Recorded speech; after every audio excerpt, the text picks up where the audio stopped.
طائرات ورقية. أبي يرفع إصبعه اتجاه السماء ويسألني: هل ترى الطائرة؟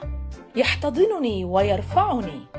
أرفع يدي وأشير إلى طائرة أخرى وأسأله: هل تراها أنت؟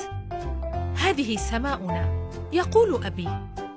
أقول: كل شيء هنا لنا، النجمة، الطائرة، ومراكب البحر، وكل الأرض.